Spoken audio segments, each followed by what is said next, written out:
Good morning, class. Our today's discussion is based on inflation. Inflation जिसे हम लोग मुद्रास्फीति भी कहते हैं. So first of all, we'll discuss what is inflation. Inflation होता क्या है, इंडिया में हम इन्फ्लेशन को मेजर कैसे करते हैं, अभी इन्फ्लेशन की स्थिति क्या है और सामान्यतया इन्फ्लेशन से एक आम आदमी की ज़िंदगी में क्या प्रभाव पड़ता है और इन्फ्लेशन से कैसे आरबीआई अपने मॉनेटरी पॉलिसी को डिसाइड करती है. So this are the topic, I mean these are the points that we are going to discuss today. So let us start discussing about what is inflation. So inflation is described as general rise in price of goods and services over a period of time. So सामान्यतया वस्तुओं और सेवाओं में मूल्य वृद्धि की दर को हम इन्फ्लेशन या मुद्रास्फीति कहते हैं. यहाँ पे ध्यान देने की बात है कि it is not about any particular commodity, rather it is group of commodities which defines the basket of the concerned inflation basket.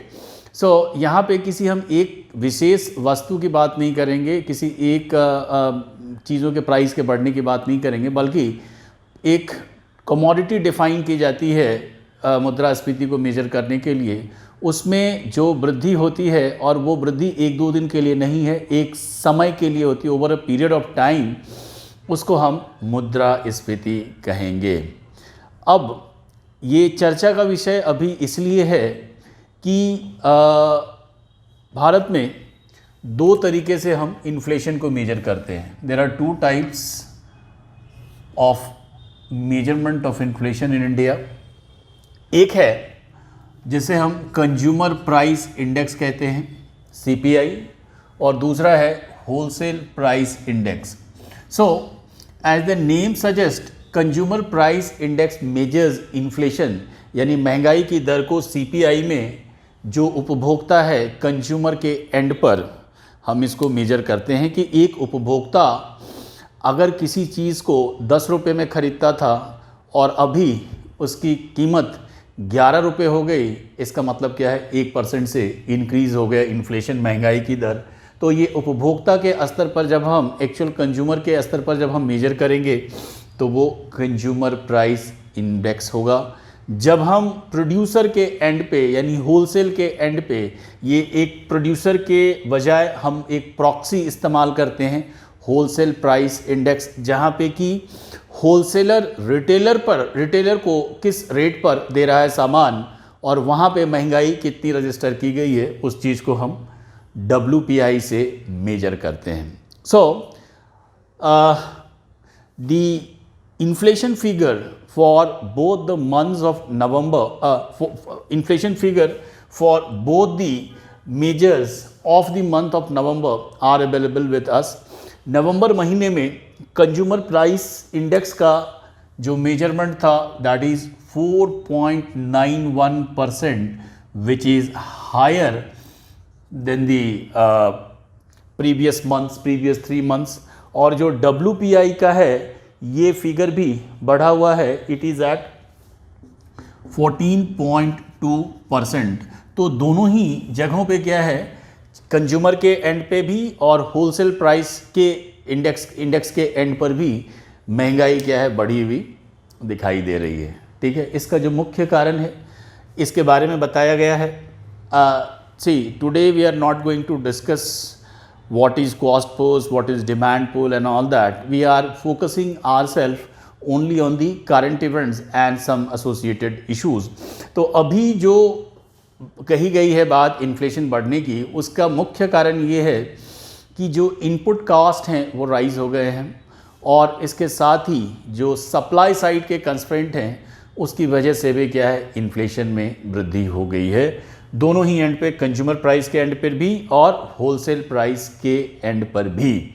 यानी there are two major reasons that has been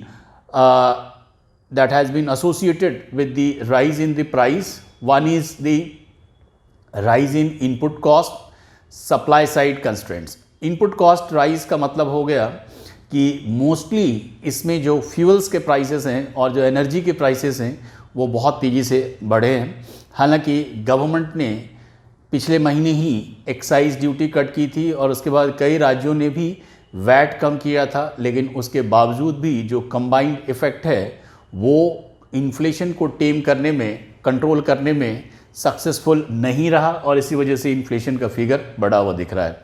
supply side constraint के तहत हम ये समझने की कोशिश कर रहे हैं कि जो ग्लोबल सप्लाई चेन का डिसरप्शन हुआ है कोविड की वजह से, और विद इन द इंडिया भी जो कोविड की वजह से सप्लाई साइड में डिसरप्शंस आए हैं, उसकी वजह से जो इनपुट्स हैं उनकी आपूर्ति सही तरीके से नहीं हो पा रही है, जिसकी वजह से भी महंगाई बढ़ रही है। इसका एक एग्जाम्पल आप ऑटोमोबाइल में इस्तेमाल होने वाले चिप या कई सारे इलेक्ट्रॉनिक उपकरणों में इस्तेमाल होने वाले चिप के बारे में सोच सकते हैं, क्योंकि चिप डिज़ाइन इंडिया में नहीं हो रहा है। चिप डिज़ाइन के लिए हम बाहर के देशों पर निर्भर करते हैं और चूँकि हमें चिप नहीं मिल पा रहे हैं, इसी वजह से जो कई सारे इलेक्ट्रॉनिक उपकरण हैं और जो ऑटोमोबाइल्स के जो डैश वगैरह होते हैं, डिस्प्ले बोर्ड, उन सभी जगहों पर चिप का इस्तेमाल किया जाता है और इस वजह से क्या है, महंगाई बढ़ी हुई दिख रही है। दो मुख्य कारण हैं। ठीक है, अब एक बहुत ही महत्वपूर्ण सवाल है कि भारत में इसे मेजर कौन करता है, ठीक है, और पब्लिश कौन करता है। कंज्यूमर प्राइस इंडेक्स को नेशनल स्टैटिस्टिकल ऑफिस करता है। नेशनल स्टैटिस्टिकल ऑफिस,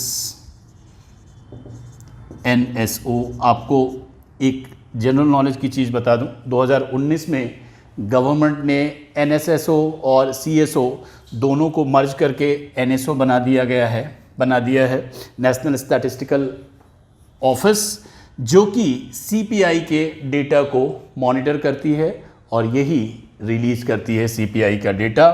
ये ministry of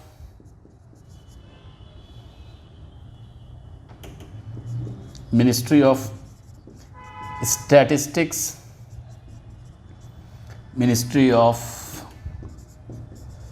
statistics and programme implementation, MOSPI। इस मिनिस्ट्री के तहत CPI इन्फ्लेशन का डेटा कलेक्ट किया जाता है। दूसरी तरफ जो होलसेल प्राइस इंडेक्स है, इसको office of economic adviser, office of economic adviser, यहाँ जो कंसर्न मिनिस्ट्री है, ministry of commerce, ministry of commerce and industry, ये रिलीज़ करती है, ministry of commerce and industry. So ध्यान रखिएगा, ये ministry of statistics and programme implementation है जो कि CPI डेटा को रिलीज़ करती है, और ये ministry of commerce and industry के द्वारा रिलीज़ किया जाता है डेटा। जो CPI इन्फ्लेशन है, चूँकि ये आम आदमी के ऊपर इन्फ्लेशन के पड़ने वाले प्रभाव को मेजर करता है, इसीलिए हम इसे रिटेल इन्फ्लेशन भी कहते हैं।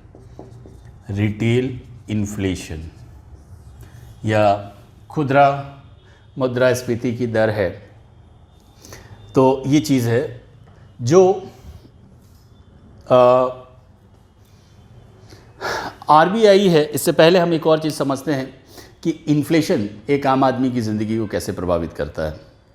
तो आपको पता है कि जो चीज़ें हैं वो महंगी हो गई हैं। चीज़ों के महंगी होने का मतलब क्या है कि जो हमारी क्वालिटी ऑफ लाइफ है वो कॉम्प्रोमाइज़ हो जाती है। यानी कि सेम अमाउंट ऑफ मनी में अब हम उतनी वस्तुएं नहीं खरीद पाएंगे जितनी कि हम पहले खरीद पाते थे। यानी कि एक तरीके से महंगाई की दर, मुद्रास्फीति क्या करती है कि जो हमारे पैसे की परचेजिंग पावर है, करेंसी की जो परचेजिंग पावर है, उसको कम कर देती है।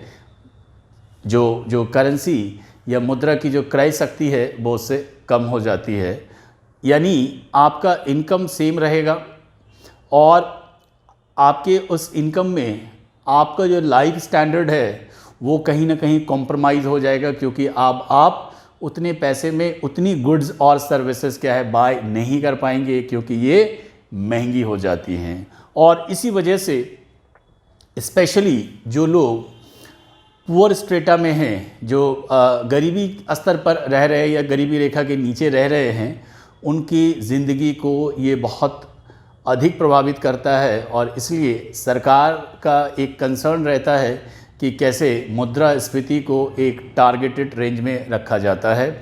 और इसी वजह से आरबीआई ने 2015 से, इनफैक्ट फरवरी 2015 से इन्फ्लेशन टारगेटिंग शुरू कर दी है। और आरबीआई का जो इन्फ्लेशन टारगेटिंग का पैमाना है वो है एट 4% विद ±2, यानी आरबीआई 2 से 6% के बीच महंगाई को मैनेज करने का प्रयास करती है।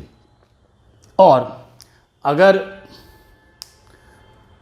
ये 6% से ज़्यादा आती है, महंगाई की दर ज़्यादा होती है, यानी पहले तो ये चीज़ समझिए कि CPIC consumer price index combined का मतलब है रूरल प्लस अर्बन, यानी महंगाई की दर को ग्रामीण स्तर के लोग किस तरीके से महसूस कर रहे हैं और शहरी स्तर के लोग किस तरीके से महसूस कर रहे हैं, दोनों का जो कंबाइंड होगा वो ऑल इंडिया फिगर देता है हमें CPI का।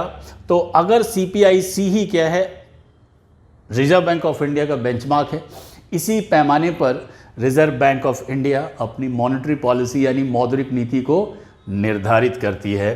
तो अगर ये 2% के आसपास है तो फिर आरबीआई क्या है, टारगेट रहता है कि 4 के आसपास पहुंचना चाहिए। अगर 6 है तो भी कोशिश करेंगे कि वो 4 के आसपास रहना चाहिए।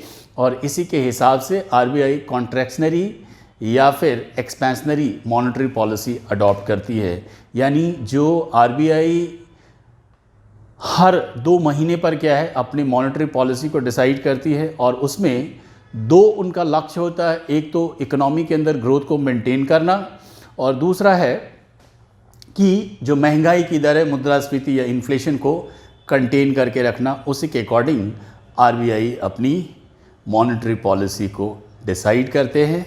हम अगले वीडियो में और भी आरबीआई और इससे संबंधित कैसे उनकी मॉनेटरी पॉलिसीज काम करती हैं उस पर चर्चा करेंगे। आज हम लोग यहीं पे इसको विराम देते हैं। Thank you very much. अगर आपको वीडियो पसंद आया होगा तो प्लीज़ सब्सक्राइब करिए, लाइक करिए और शेयर करिए। Thank you.